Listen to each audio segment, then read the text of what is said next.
Hello student, welcome to Swan class. Today we will going to discuss about the impact of globalization on agriculture. इससे पहले वाले video lecture में हम लोगों ने technological and institutional reform cover किया, भूदान and ग्राम दान एंड हम लोगों ने contribution of agriculture in national economy को भी देखा। जो आपका एक टॉपिक है फूड सिक्योरिटी, तो चूँकि वो आपके सिलेबस से रिमूव कर दिया गया है इसलिए हम उस टॉपिक को स्किप कर रहे हैं। आपको सारे और ये जो हमारा टॉपिक है इम्पैक्ट ऑफ ग्लोबलाइजेशन, ये इस चैप्टर का लास्ट टॉपिक है। स्टार्टिंग से लेके लास्ट टॉपिक तक सारा वीडियो इस चैप्टर का मेरे प्लेलिस्ट में आपको मिल जाएंगे। अगर आप लोग कोई भी वीडियो देखना चाहते हो तो वहाँ पे जाके आप लोग देख सकते हो। तो ये जो हमारा टॉपिक है ये इस चैप्टर का लास्ट टॉपिक है। हम लोग स्टार्ट करते हैं। Impact of globalization on agriculture, मतलब कि ये जो ग्लोबलाइजेशन है तो इसका क्या इम्पैक्ट हुआ एग्रीकल्चर पे। तो सबसे पहले हम इस पर्टिकुलर वर्ड ग्लोबलाइजेशन को डिफ़ाइन कर लेते हैं ताकि आप लोगों को समझने में कुछ प्रॉब्लम ना हो। देखो ये कोई बहुत बड़ा चीज़ नहीं है। It is the process of merging of different country and accomplishment through advance foreign trade and foreign investment. ये क्या होता है, तो ये अलग अलग कंट्री एक इस प्रोसेस में, ये एक प्रोसेस है, प्रक्रिया है जिसमें डिफरेंट कंट्री आपस में मर्ज करते हैं। किस तरह से, ट्रेड करके, व्यापार में, इन्वेस्टमेंट में, यानी कि एक दूसरे से लेन देन करके। ठीक है, तो ये जो हम लोग अलग अलग कंट्रीज़ के साथ लेन देन करते हैं, व्यापार करते हैं, इससे सब सारे कंट्री आपस में एक के साथ एक जुड़े हुए हैं, कोई अलग अलग नहीं। आप देख सकते हो सारे कॉन्टिनेंट्स का आपस में ट्रेड चलता है। तो ये सारे कॉन्टिनेंट्स आपस में किसी न किसी रीति से एक दूसरे से जुड़े हुए हैं, तो इसी को हम लोग ग्लोबलाइजेशन कहते हैं। It is not a new phenomenon, ये कोई बहुत नई चीज़ नहीं है। ठीक है, नॉट अ न्यू फेनोमेनन। हम लोग सोच रहे होंगे कि ये ग्लोबलाइजेशन क्या है, कि अचानक से कहाँ से आ गया, तो ऐसा कुछ भी नहीं है। It was there at the time of colonization. जब कोलोनाइजेशन हुआ था उस वक्त से यहाँ इंडिया में ये बरकरार है।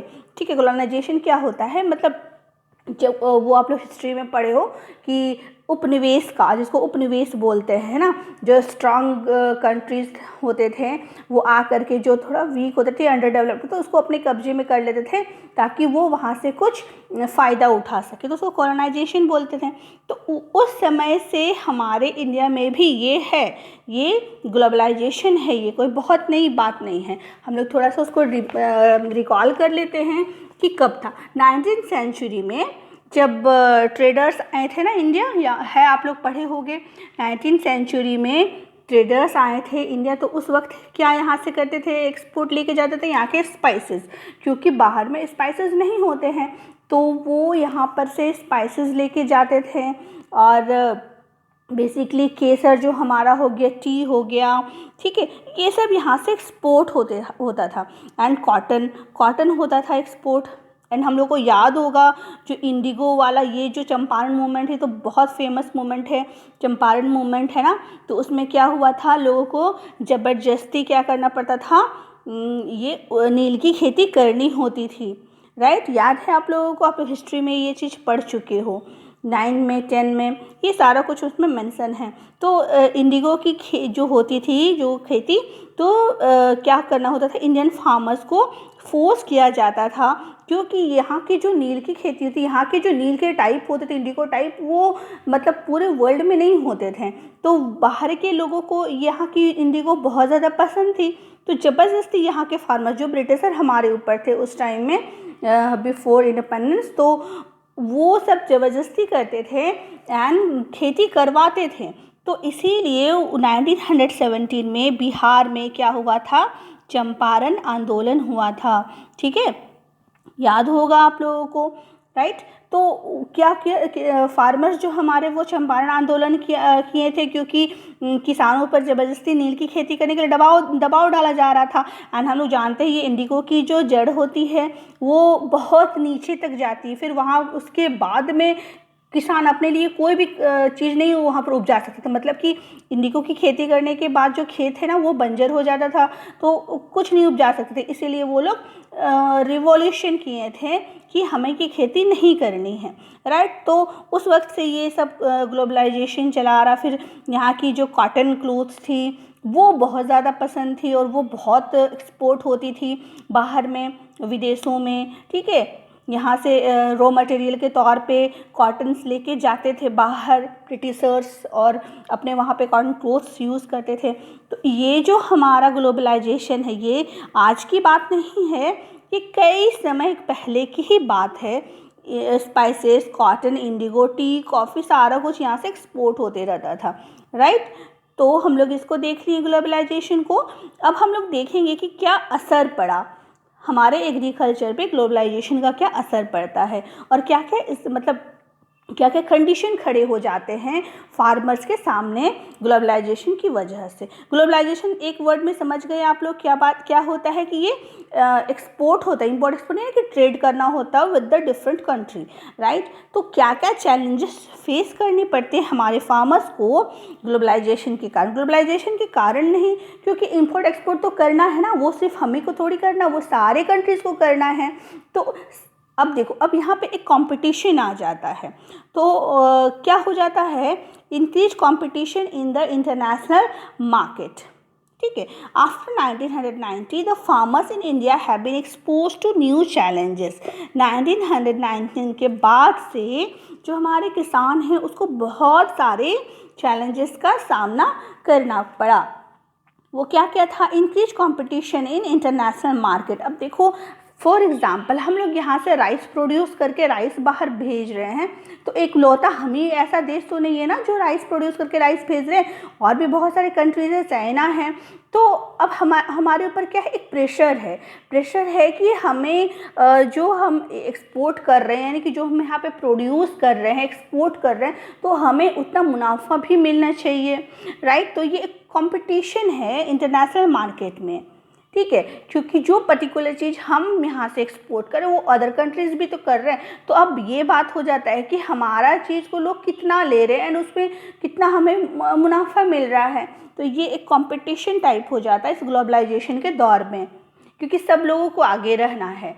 जितना ज़्यादा लोग आगे रहेंगे उतना ज़्यादा उन्हें बेनिफिट होगा, राइट। उतना उसके देखो, अब बाहर जो है हमारे लेन देन जो होते हैं वो फॉरेन करेंसी से होते हैं, उनका वैल्यू तो हाई है, आप लोग जानते हो। तो वो हमारे कंट्री में आएंगे फॉरेन करेंसी, अगर हम लेन देन करेंगे तो हमारा भी फिर बेनिफिट होगा इससे। तो ये जो कंपटीशन है इंटरनेशनल मार्केट में ये बहुत ज़्यादा है बिकॉज ऑफ ग्लोबलाइजेशन। तो इसीलिए हमें क्या करना है, हमारे जो फार्मर्स हैं तो उनको बहुत कुछ करना होता है ताकि वो इस कंपटीशन में बरकरार रह सके। But Indian farmers are not able to compete with the developed country. लेकिन जो हमारे इंडियन फार्मर्स है वो कम्पीट नहीं कर पा रहे हैं डेवलप्ड कंट्री के से। क्यों नहीं कर पा रहे हैं? उनकी गलती नहीं है, ये हमारे फार्मर्स की गलती नहीं है, गलती हम सब की है। कैसे है? बहुत सारे रीजंस हैं। सबसे पहला वाला रीजंस तो है highly subsidised agriculture in developed country. जो डेवलप्ड कंट्री होती है तो वहाँ की जो एग्रीकल्चर होती है वो हाईली सब्सिडाइज्ड होती है। ये जो सब्सिडी वगैरह होती है फर्टिलाइजर्स में, ये हम लोगों ने पिछले वाले वीडियो में ही डिस्कस कर लिया है, राइट। तो इसको अगर आप लोग अच्छे से समझना चाहते हो तो आप लोग पिछला वाला वीडियो देख लो, जो है contribution of agriculture in national economy. हम लोगों ने उसमें सारा डिस्कस किया है कि किस तरह से सब्सिडी प्रोवाइड करती है डेवलप्ड कंट्री और अंडर डेवलप्ड कंट्री नहीं कर पाती है, जिसके वजह से मार्केट में उसका पोजीशन डाउन हो जाता है, ठीक है। तो हम लोगों ने देखा था ना उसी वीडियो में कि जो डेवलप्ड कंट्री होती है हमारी, वो फर्टिलाइज़र पे बहुत ज़्यादा सब्सिडी देती है, ठीक है, बहुत ज़्यादा सब्सिडी प्रोवाइड करती है, जिसकी वजह से उनका प्रोडक्शन रेट जो है वो हाई चला जाता है, क्योंकि फार्मर्स को या इंडस्ट्रियलिस्ट को अपने पास से तो कुछ निकाल के नहीं देना पड़ रहा, वो तो सारा गवर्नमेंट अफोर्ड करती है। तो लेकिन यहाँ पे क्या होते हैं हमारे बेसिकली इंडिया में या फिर अंडर डेवलप्ड कंट्री में जो गवर्नमेंट होते हैं वो एग्रीकल्चर पे उतनी सब्सिडी नहीं इन्वेस्ट करती, यानी कि फर्टिलाइजर्स पे उतनी सब्सिडी नहीं देती। यहाँ की जो सब्सिडी रेट है वो बढ़ा हुआ है, मतलब वो क्या है, वो कम होता है। सब्सिडी रेट जो है हमारे यहाँ वो कम है, यानी कि कम सब्सिडी दिया जा रहा है, जिसकी वजह से बहुत सारे प्रॉब्लम्स क्रिएट हो रहे हैं। हमारे एग्रीकल्चर भी प्रोडक्शन भी रेट, जो प्रोडक्शन रेट है वो हाई चला जा रहा है, वो हम उतना नहीं कर पा रहे हैं। वो आप लोग देख लेना, पिछला वाला वीडियो पूरा क्लियर हो जाएगा। तो ये रीज़न है। और दूसरा रीज़न क्या है, क्यों नहीं कम्पीट कर सकते? एक तो है सब्सिडी का रीज़न। दूसरा रीज़न क्या है? दूसरा रीज़न ये है कि हमारे यहाँ जो है, जो हम लोग मॉडर्न फार्मिंग टेक्निक्स यूज़ करते हैं वो उनके यहाँ से बहुत कम है। भले ही हम लोग बेस्ट सीड यूज़ करते हैं, बेस्ट फर्टिलाइजर्स यूज़ करते हैं, इरिगेशन मेथड्स आर्टिफिशियल यूज़ करते हैं, बट जो भी उनके यहाँ पे यूज़ होता है डेवलप्ड कंट्री में, उनके यहाँ से कहने का मेरा तात्पर्य है डेवलप्ड कंट्री, जो भी वहाँ पे यूज़ होता है वो यहाँ के अपेक्षा कई गुना बेहतर है। वहाँ पे जो इरिगेशन फैसिलिटीज़ है, ठीक है, तो वो लोग बहुत हाई लेवल का करते हैं। यहाँ पे हम लोग उसको नहीं, वो डिफरेंसेस को हम लोग नहीं पार पा सकते, क्योंकि वो लोग बहुत हाई लेवल, उन लोग का फर्टिलाइजर्स पेस्टिसाइड्स मतलब बहुत हाई लेवल का होता है सारा कुछ, क्योंकि वहाँ की गवर्नमेंट बहुत ज़्यादा ध्यान देती है। एंड चूँकि वो डेवलप्ड कंट्री तो हर चीज़ वहाँ पे बहुत अच्छा हुआ है। तो फिर भी हमारे इंडियन फार्मर्स बहुत ज़्यादा कोशिश करते हैं कि to compete with the developed country, इसलिए हम लोग किसी किसी चीज़ में सेकंड पोजीशन में आ जाते हैं, राइट। जैसे कि हम लोगों ने पिछले वाले नॉन फूड क्रॉप्स या फूड क्रॉप्स को जब पढ़ रहे थे तो हम लोगों ने पढ़ा ना कि हम लोग राइस में या फिर बहुत सारी चीज़ें शुगर केन वगैरह में हम लोग सेकंड पोजीशन में है, तो वो होता है। मिल्क में तो हम लोग फर्स्ट पोजीशन में हैं, ठीक है, तो वाइट रेवोल्यूशन के बाद में। तो इस तरह से ये सारा प्रॉब्लम फेस करना पड़ता है। एक Indian agriculture find himself at the cross road. जो इंडियन एग्रीकल्चर है हमारी, वो आज दो राहें पे पहुंच गई है। कैसे पहुंच गई है, क्या क्या प्रॉब्लम्स होते हैं जो ऐसा बोला जा रहा है कि find himself at the cross road? देखो, सबसे पहले तो इनसफिशिएंट कैपिटल, यानी कि उतने पैसे, पर्याप्त पैसे नहीं होते हैं हमारे फार्मर्स के पास कि वो अपने प्रोडक्शन को या एग्रीकल्चर को इम्प्रूव कर सके। क्या क्या प्रॉब्लम आ जाते हैं, कभी कभी उनका जो इनकम होता, आय होता है वो कम होता है, यानी कि वो जितना अपना लगा देते हैं, समझो कि वो अपने पास 1000 फॉर एग्जांपल मैं देती हूँ, अगर 1000 रुपया वो अपने पास एग्रीकल्चर में लगा देंगे, बदले में वो क्या चाहेंगे कि मेरे पास 2000 रुपया इसका आ जाए, तभी तो मुनाफा नहीं होगा, बेनिफिट नहीं होगा, तो कोई भी व्यक्ति वो काम को नहीं करना चाहेगा। कोई भी बिजनेसमैन होता है या फिर कोई भी लोग जो प्रोडक्शन करते हैं, वो क्या उनका जो क्राइटेरिया मतलब क्या होता है उनका, वो सोचते हैं कि हम जितना लगा रहे अपने पास से मेरे को उतना ज़्यादा वापस आ जाए, ठीक है, उससे ज़्यादा वापस आ जाए, तभी तो वो काम में इंटरेस्टेड रहेंगे। बट ये कि हाँ क्या प्रॉब्लम है, यहाँ इनकम ही नहीं हो रहा, जितना वो लगा रहे उतना वो उन्हें बेनिफिट ही नहीं हो रहा, तो वो उनका मन हटने लग जाता। फिर उन्हें लोन भी जो होती है ना, तो वो भी बहुत ही मुश्किल से मिलती है। हालांकि ये बहुत सारे वायदे किए रहते हैं कि कम इंटरेस्ट में लोन मिलेगा एंड सरकार की ओर से बहुत सारे फैसिलिटीज़ मिलेंगे, बट ये सब पेपर वर्क ज़्यादा होते हैं, प्लेटफॉर्म वर्क कम होती है। यानी कि पेपर वर्क में तो बहुत सारा कुछ प्रोमिसेस होते हैं, बट वो जो ओरिजिनल में होते हैं ना, ज़मीनी काम जिसको बोलते हैं, वो बहुत कम होता है, राइट। अगर बात करें लोन की, तो एक लोन मिलने में कई बार फार्मर्स को बैंक के चक्कर लगाने हो जाते हैं, कई बार। तो ऐसा में क्या होता है, वो उनका जो इंटरेस्ट है वो ख़त्म होने लग जाता है। एक सीज़न पार करके तभी दूसरा सीज़न आ जाता है, एक सीज़न का लोन मिला नहीं, पता चला वो सीज़न गया उनका एंड दूसरा वाला आ गया, तो ये सारे प्रॉब्लम्स हो जाते हैं। उनके पास कैपिटल इनसफिशिएंट होने की वजह से वो मनचाहा काम नहीं कर सकते हैं, तो उनके प्रोडक्शन रेट पर तो असर पड़ेगा ही। दूसरा है no proper use of technology.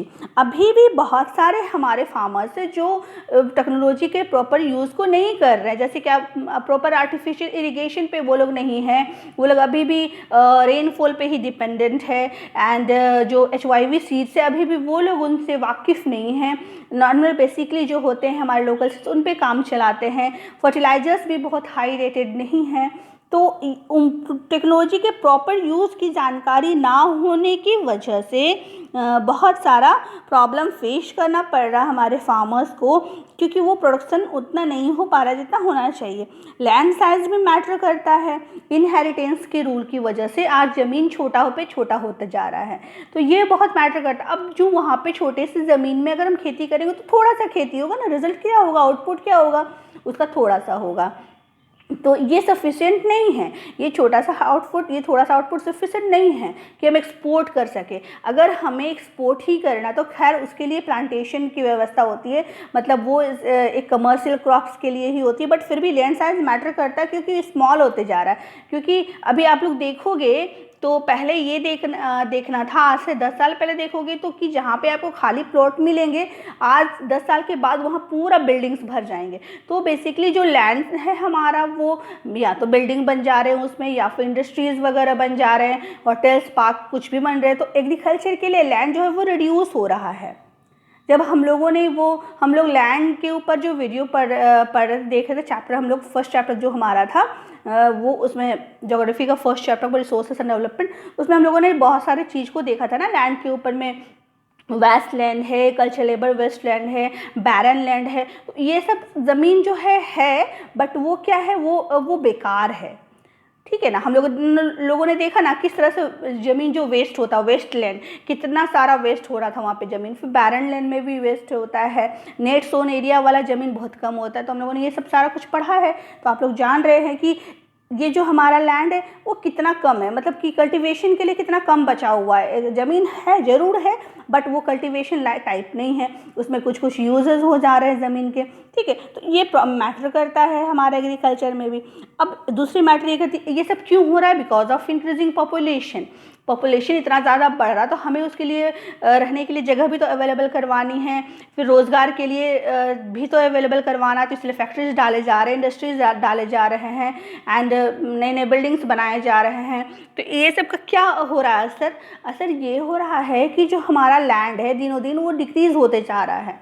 Agriculture purpose का जो लैंड हमारा होता है वो डिक्रीज़ हो रहा है, एंड उसको अदर यूजेस में हम लोग लाए जा रहे हैं, ठीक है। तो ये सारा प्रॉब्लम्स हो रहा है। तो जाहिर सी बात है, अगर हमारे पास ज़मीन ही नहीं होगी तो खेती कैसे हो सकता है बहुत अच्छा, ठीक है।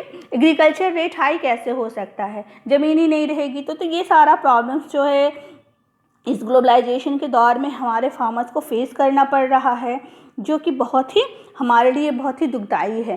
क्योंकि हम अगर एक्सपोर्ट नहीं कर पाएंगे तो हमारे पास हम तो डाउन होते जाएंगे ना। तो ये बहुत ज़रूरी है कि इस सब चीज़ को ओवरलुक किया, इस सब चीज़ को मतलब देखा जाए, लेकिन अभी ओवरलुक हो रहा है। तो देखना बहुत ज़रूरी है, गवर्नमेंट को इस ओर ध्यान देना है, ठीक है। तो हम ये क्या है, कुछ भी स्टेप्स लिए गए हैं, जैसे कि क्या क्या कर सकते हैं। हम लोग नेक्स्ट टॉपिक को देखेंगे, नेक्स्ट पॉइंट है हमारा, तो क्या कर सकते हैं हम लोग to improve agriculture condition, improvement of condition of marginal and small farmer. सबसे पहले अगर हमें कुछ करना है तो हमें जो छोटे किसान होते हैं और जो सीमांत किसान होते हैं तो उनकी स्थिति को हमें सुधारना है। क्योंकि ये जो एग्रीकल्चर है किस पर डिपेंड है, हम में डिपेंड है, आप में डिपेंड है, नहीं हम लोग में तो नहीं डिपेंड है।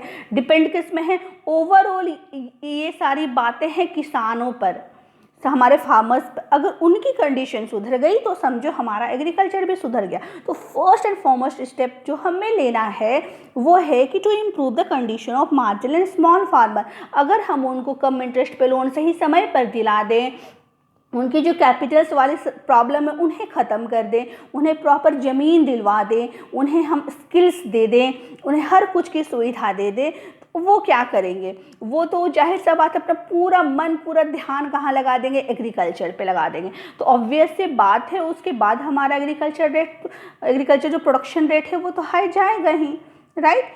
तो सबसे पहले जो हमें काम करना है तो हमें वो है कि हमारे इंडियन फार्मर्स को बहुत ही सक्षम बनाना है, लाभदायक बनाना है।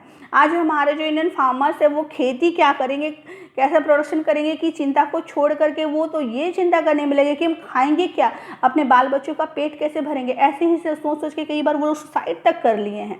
तो ये सब से अगर वो लोग छुटकारा पा लेते हैं ये सब थिंकिंग से, तो क्या करेंगे, वो अपना पूरा ध्यान ऑब्वियसली खेती पे ही लगाएंगे ना।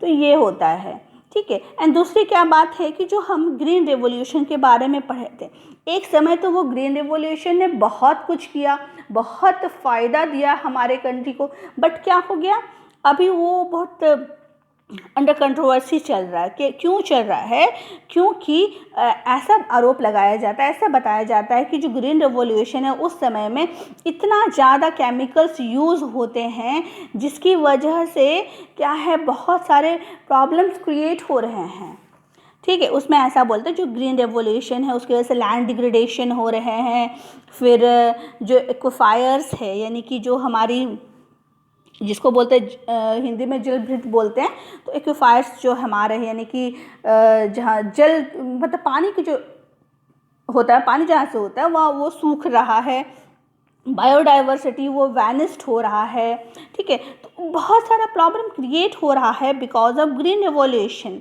तो ये सारा कुछ प्रॉब्लम हो रहा है, इसका हमें अल्टरनेटिव ऑप्शन ढूंढना है, ठीक है। इसका ग्रीन रेवोल्यूशन चूँकि बहुत ज़्यादा प्रॉब्लम्स हम लोग पढ़ रहे हैं, उसमें बायोडाइवर्सिटी वैनिस्ड हो रहा है, एक्वाफायर्स ड्राइंग हो रहा है, लैंड डिग्रेडेशन हो रहा है, तो हमें उनका अल्टरनेट ढूंढना है। अल्टरनेट क्या हो सकता है, ग्रीन रेवोल्यूशन। अब देखो जैसे ग्रीन रेवोल्यूशन आया था, वो आज के दौर में ग्रीन रेवोल्यूशन उस टाइप का ही एक कीवर्ड्स है। तो इसके ऊपर हम थोड़ा सा देख लेते कि वो क्या होता है, जीन जो हमारा जीन रेवोल्यूशन है वो क्या होता है। एक्चुअली ये एक तरह के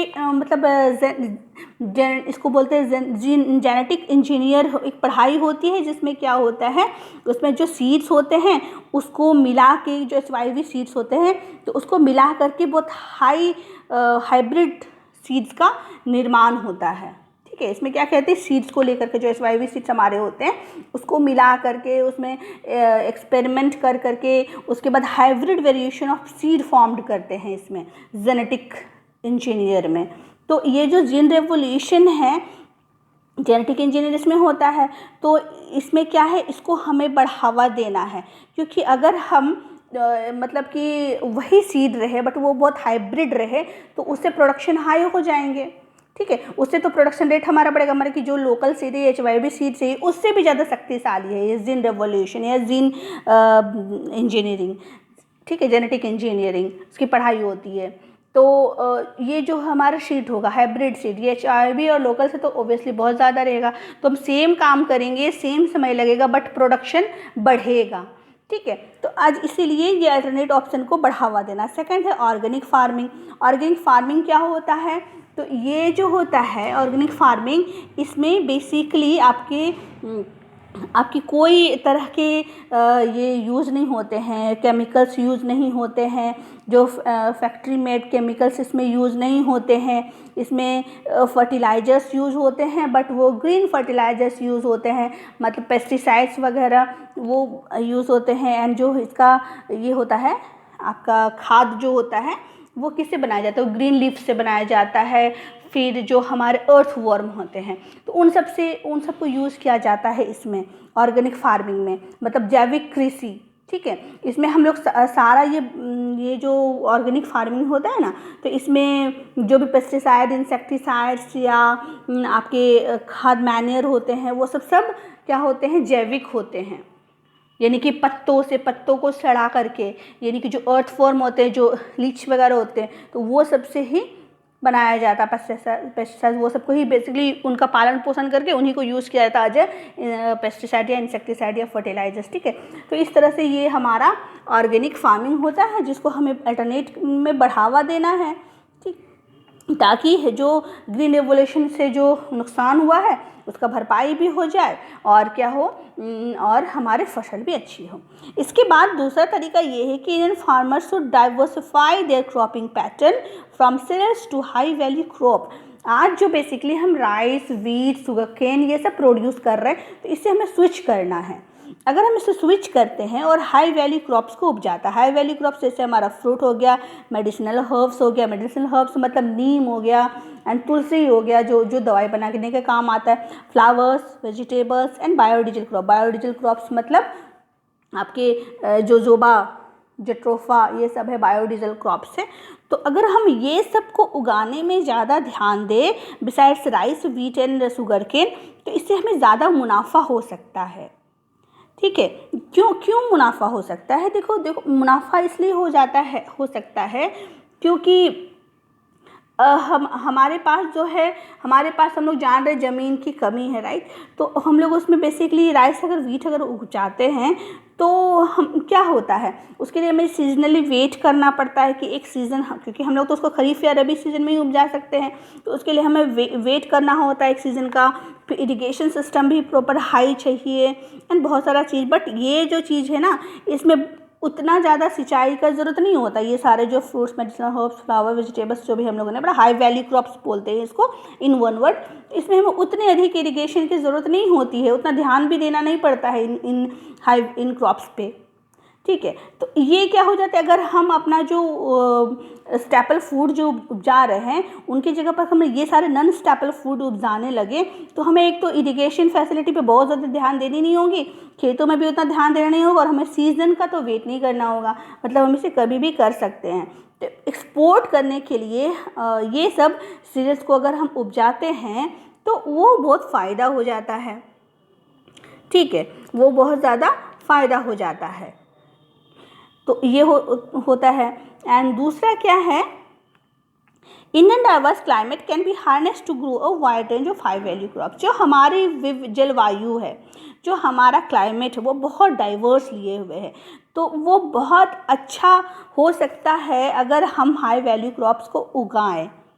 ठीक, अगर हम हाई वैल्यू क्रॉप्स को लगाते हैं तो चूँकि हमारे जो ये क्लाइमेट है वो डाइवर्सली हुए, इसका हम लोग पूरी यूज़ कर सकते हैं to grow a wide range of high value crops. लेकिन हम ये नहीं करते हैं। बेसिकली हमारे यहाँ जो स्टेपल फूड है राइस, वीट, ऑयल्स, यही सारा कुछ उपजाए जाते हैं। तो अगर हम ये सारे क्रॉप्स पे ज़्यादा ध्यान दें, अगर हम हाई वैल्यू क्रॉप्स को ज़्यादा उपजाने की सोचें और ज़्यादा इधर ध्यान दें flowers, vegetable, medicinal herbs, fruit वगैरह में, तो ये हो सकता है कि हमारी जो एक्सपोर्टेशन जो हमारी है वो बढ़ जाए एंड हम अच्छे से, मतलब हम इंटरनेशनल मार्केट में अपने जो सिचुएशन है उसको बरकरार रख सकें। तो ये सारा कुछ पॉइंट्स है जिसमें हम अपने एग्रीकल्चर कंडीशन को इम्प्रूव कर सकते हैं, राइट। सबसे पहले तो हमें स्मॉल फार्मर्स पे बहुत ध्यान देना होगा उनकी कंडीशन को अच्छा बनाने के लिए। उसके बाद ग्रीन रेवोल्यूशन का अल्टरनेट ऑप्शन जैसे जीन रेवोल्यूशन, ऑर्गेनिक फार्मिंग पे ज़्यादा ध्यान देना होगा। और Indian farmers should be diverse their cropping pattern. हमारे फार्मर्स को अपने क्रॉपिंग पैटर्न को डाइवर्सिफाई करना होगा from cereals to high value crops. तो ये सब अगर हम कुछ बातें हैं जिसमें अगर हम ध्यान दें प्रॉपर, तो थोड़ा हमारा जो कंडीशन है वो बेटर हो सकता है इन द इंटरनेशनल मार्केट, राइट। तो आई होप ये जो हम लोगों ने पढ़ा इम्पैक्ट ऑफ ग्लोबलाइजेशन, ये आप लोगों को कम्प्लीटली समझ में आ गया होगा। What is globalization, how does it take place and what are the challenges faced by farmers and what is the way to improving agriculture condition। तो ये आप लोगों का लास्ट टॉपिक था इन दिस चैप्टर। इसके बाद हम लोग, ये चैप्टर अब ख़त्म हो गया है, हम लोग फिर इसके बाद नेक्स्ट चैप्टर पढ़ेंगे। ठीक है, सो अगर आप लोग ये चैप्टर का कोई भी वीडियो मिस कर दिए हों तो go through my playlist and सारा वीडियो आप लोगों को वहाँ पे अवेलेबल है। So thank you for watching and if you like my video then subscribe my channel.